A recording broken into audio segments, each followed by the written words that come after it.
Now, of course, they're scot-free. They don't know they're waltzing around. They're not even aware of what's going on.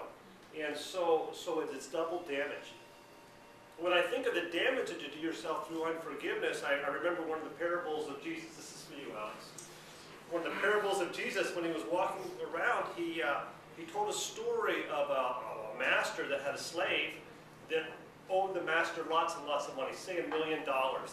And the guy couldn't pay, and they had debtor's prison in those days, and the slave says, "Oh, be merciful to me, forgive me, let me go." And so the master was merciful to him, and he just forgave the whole thing. And so then the slave goes out, he finds another guy that owes him like $100. Another slave grabs him, shakes him, says, "Pay what you owe." And the guy says, "Oh, be merciful to me." So on. The guy says, "No way," throws him into prison. Says, "You can't come up there till you pay the money." Well, the second slave had some friends. They go to the master and say, look, they tell him what happened. The master gets all upset. He brings back the original slave, and he says, "You can't do this. I forgave you. You should forgive your fellow slave. I'm going to throw you into prison until you pay off the last cents." And not only did he throw him into prison, but he gave him over to the torturers to be tortured. And then Jesus had this amazing thing to say to his disciples. He says, "So shall my heavenly Father also do to you if you don't forgive your brother."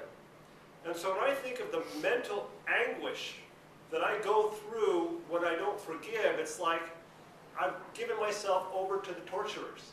I don't need to do that to myself. And so as a result of that, when I feel unforgiving, or when somebody does something to me wrong, I kick them back right away if I can get away with it. But after I've done that, then I want to forgive them as quickly as possible, because I don't want to go beating myself up. I don't care what they've done to me. And so I make a conscious effort to forgive them.